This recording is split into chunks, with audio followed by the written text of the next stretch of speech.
Thank you both very much for being here. And as you know from that introduction, we're here to talk about building culture and maintaining culture in a more remote work setting. It's a problem that a lot of organizations are struggling with right now. First, I want to start with asking why culture is so important and why is it so hard to facilitate, or is it so hard to facilitate without a physical gathering, meeting place? And you can start if you'd like, Simon. I mean, it seems almost redundant to say that culture at a company is so important because it's where you spend a third of your life. But I think it's especially important at the moment with everything going remote. You suddenly have to have these companies which are competing for talent, especially in Silicon Valley, which is where I'm based. Like, people are competing for talent, and it used to be Google had hot and cold running massages, and you had like 3 meals a day from the chef from the Grateful Dead, and now you have to do it all remotely. So how do you do that? And you can only differentiate on culture. You have to have a place that people can feel proud to work at and that they enjoy working at. Absolutely. And did you want to add anything to that? Yeah, I think culture is very important always because the company needs a strategy to know where we are going, and then the culture to make this strategy happen. But obviously in the remote world, it became much harder for our 300,000 employees and over 50-something companies, because we are not only a bank now, we're a technological company as well. So we have small startups and a large bank all together, and all of them suddenly had to work remotely. And we were very lucky that we were prepared for it, but obviously we had to add to our HR systems new procedures and new habits for our leaders to be able to fulfill all the objectives that we needed to do. Well, actually, I wanted to ask about that, so that's a great place to go from here. What are some of the support systems, the structures, the infrastructure that you need in order to carry culture from a physical work environment to a more remote work environment? Is there anything specific that you would advise focusing on?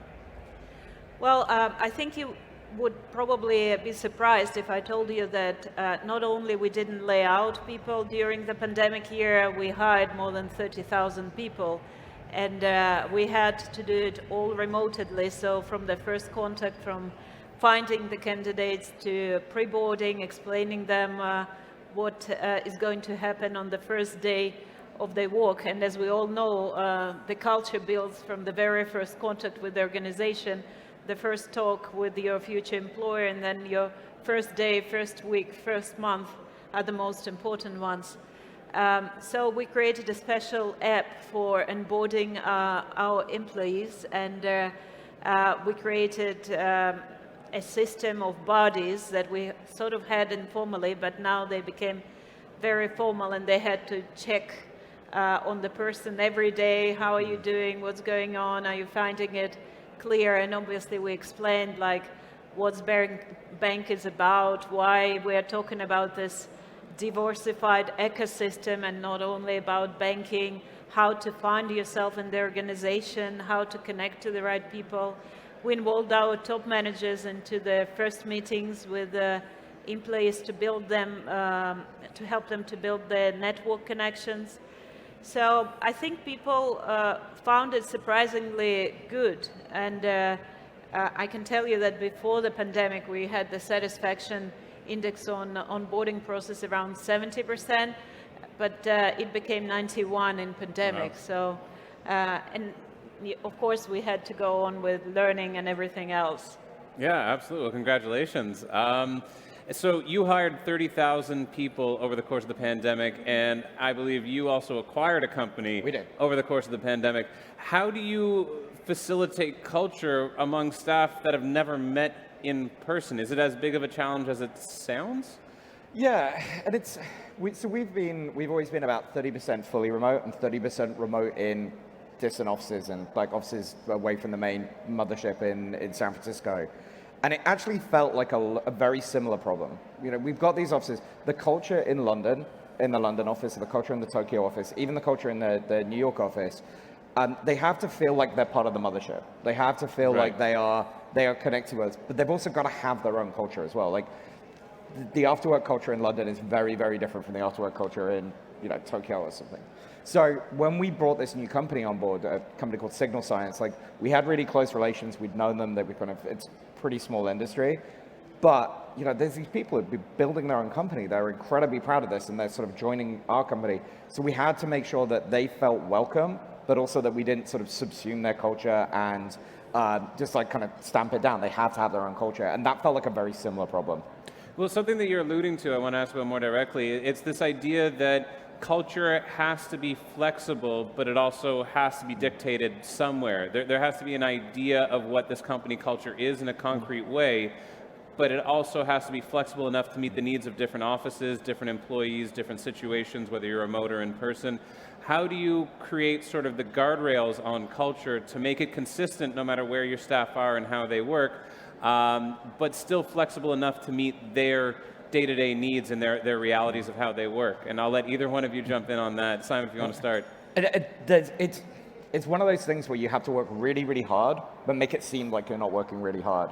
So we've had we've had company culture ever since the start, but every time, obviously, so that seems a bit weird, but like every time the company doubles in size, some of the stuff that you're doing before doesn't work anymore. We used to have a culture when everybody onboarded, we'd send out an email, and then suddenly everybody in the company would reply with an animated GIF. Or GIF, depending on where you go. But that doesn't work when you're onboarding 10 people a day and you've got 500 employees. So you have to be kind of mindful of how to tend the culture and how it has to be grown over time. But if you do it, if you go in and just go like, well, now we're not doing this fun thing, we're doing this other thing, that's not going to work. So it's a really, really delicate balance. We were really lucky that we hired a bunch of people who were incredibly good at it. And I think, if I was going to give you a tip, is hire really, really good people who know how to do this. Like, I'm not good at it. They were amazing. Like, And Julia, I know it's a little bit different in your circumstance, but there is still people who are working in different ways in different locations.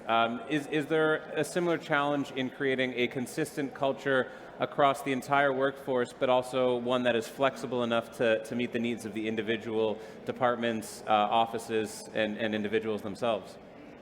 Yeah, we believe that there must be something to build the culture around. So the common part for us should be like 60-70%, and we have common values, we have common mission statement, and we have common goals, because the strategy that we, by the way, presented at the end of the pandemic year as well for the next 3 years was obviously for the whole group, for the whole 300,000 employees.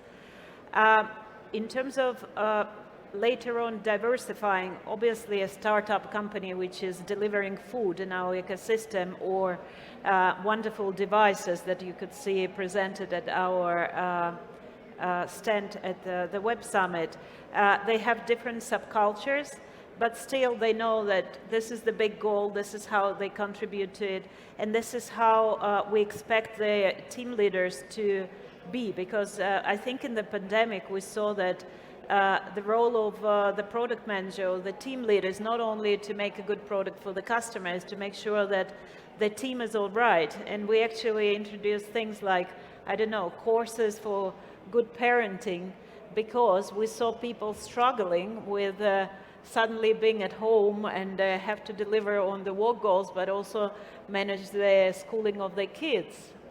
So responding to the needs of workers in real time. Absolutely. And that's especially impressive coming from an organization of 350,000, do I have that right? And a 100-year-old bank based in Russia. 180. 180 years old. That sounds like a lot of 80 years. It sounds like a lot of Give it red tape. tape. Yeah. Sounds like a lot of red tape that you're dealing with. How do you create a culture of innovation in a very formal, buttoned-up institution, presumably being a bank in Russia? Well, as I said several years ago, we decided for ourselves that it's not enough to be just the best bank for 100 million clients. We have, this is the amount of retail clients we have in Russia. Wow. And by the way, who have not heard about us, we're number 15 by capitalizations and one of the most profitable banks in the world. But as I said, I think banks were already the technological company. We just had a lot of legacy IT, but at the same time we had 100 million base is like N26 was just saying that this is their goal for the future. We already had this. And also we created amazing financial products, like our online application is the most famous in Russia, and people use it not only for their banking needs. We have 70 million people who are using it, but also for all sorts of different B2C and B2B services. So we said we want to become a technological company, and obviously the culture there is different. It's more open, it's more informal, and we said, okay, what do we want to keep from our old culture? Obviously the results. We are very result oriented. We agreed on definition on done, you need to deliver to this. And when our CEO was asking, how are we sure that people are working well during the pandemic, we said, look at our dashboards of KPIs. We are fine with everything. We did deliver on all our goals. So people are working. So the next question, how are they engaged? Are they happy? Do they have mental issues, mental health issues? Because many people were actually overworking and putting more hours. And we introduced, all kind of advice, mentoring, coaching, but even mental health services, so people could ask what's going on. And people were calling, for example, with questions about how to manage a relationship, because not only kids were in house, but the spouse was in house all the time now as well.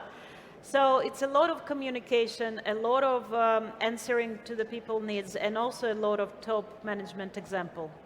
Yeah. And how do you stay on top of 350,000 employees and provide that level of personalized service, feedback, oversight, all of that for a workforce of that size? Well, we develop our own HR platform, which is better than our previous one, SuccessFactors. It just recently won a reward at Red Dot for human design. Wow. We were helped initially by Apple design team to think about how it would look like. And it automated not only all of the HR processes, but it gives also the analytics on how the team is doing, who is working too much, who didn't take the vacation, who is looking maybe for another job, and stuff like this. So we automated as much as we can. That was the answer. And we're going to offer this platform to the Russian market this next year. Very nice. Congratulations on that as well. Thank you. And speaking of just building this remote culture, a lot of organizations are trying to take their existing in-person culture and just move it to online platforms, which is why you saw a lot of, we used to have a Friday afternoon happy hour, let's just do it over Zoom, and it's the same thing. What has the last 20 months taught you about that which translates well from in-person to remote and that which does not? I think it's a mistake to just directly try and move your culture directly online. It doesn't work. There's some stuff, again, this goes back to being, you have to just be thoughtful about this. There are some things that work. Just getting everybody to sit around with like Zoom windows open and a glass of wine. Okay, it's fun the first time, like 5 weeks in, you're like, well, you suddenly find that people are busy or they can't make it. What we found was giving people tasks, or sort of like, not tasks, but like having a point to it, like doing a virtual wine tasting. We'll ship wine to people, instead of just drinking straight, like send people a bottle of wine and then do a virtual wine tasting with somebody who's like leading the session, or classing up the alcoholism a little bit. Yeah. Fantastic. I love it. But that's the thing, it's not everybody drinks, and not everybody Right. wanted to drink, and not you have to be mindful. Like you said, some people have got children at home, so you have to keep thinking about it. You can't force people into it, but you've got to give people a reason for doing something that is fun, not just feeling like they're obligated to turn up and have a glass of wine on a Friday. So I think we found that goal-related things, and then this sort of translated into our Christmas party. We did a 24-hour Christmas party with, it was essentially a treasure hunt around the world, and we kind of enlisted people all around the world to go and take us on like adventures. Like there was a live broadcast where somebody scuba dived in the Maldives. There was a coffee farm in Costa Rica. There was somebody skydived out of a plane in San Diego, and it was just like kind of an interactive event. It was something different. Like you can't replicate a Christmas party online, so you have to do something different. And I think that's where people just get stuck with trying to translate directly, and that's not going to work. Right, you have to completely rethink the strategy. And on that same note, a lot of people, when they talk about the transition to remote work, I hear so often the big concern is the water cooler conversations are gone. And by that they mean the casual interactions that naturally happen between staff members that is believed to result in new ideas, new innovations. First of all, I'm curious if you believe that is as significant as many have made it out to be, and if so, how do you find a way to create those casual interactions in a remote environment where most interactions have to be formalized, scheduled and coordinated? And I'll let Julia start. Thank you. Yeah. Well, what we found out that we had to give a lot of flexibility to our workforce. So obviously, it's more difficult to be flexible if you work in the branch, because people still were coming to the office, and we had to look how many clients are coming and ask them to come to the office. So for the branch personnel, it was always a mixture of coming and not coming to the branch. We have 40,000 IT engineers, and obviously many of them are used to work from their own home, and they like it. So they said, hey, even when you go back to the office, we want to stay at home.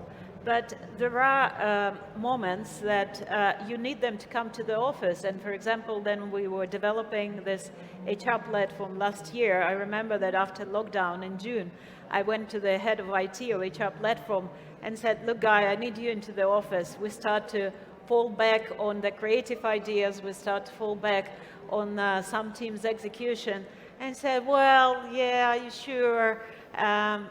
Maybe I come and nobody is there. So we had to make sure that there are days that the core team meets in the office, and we try to play it by ear. I think that's the future of the work. It will be mixed, it will be remote, and then of course I think a good manager knows how to manage your energy and the energy of your team. So if I would come to a formal meeting and look in the eyes of the people on Zoom and see that they are tired, I would be talking about how to motivate them and what we can do differently. And let me just try and get one last question in here in our last few seconds.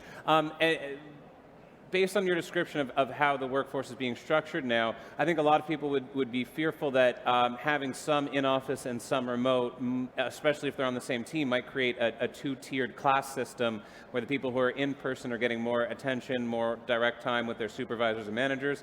Very quickly in our last few seconds here, how do you work around that class system? Our CEO is remote. He works out of Canada. And so that sets this right from the top that it doesn't matter if you're remote. You have to be very conscientious of people who are remote. So I think we get around that by just, I know it sounds weird, but not having that be a problem. Like the remote employees and people in remote offices and the people in the mothership in the headquarters are all equal. And then just setting that as a core value, and you were talking about setting values, you set that as a core value, you lead from the top, you lead by example, and that's how you manage it. Fantastic. Well, we are definitely out of time now. So thank you both so much, and thank you all for coming out. Thank you.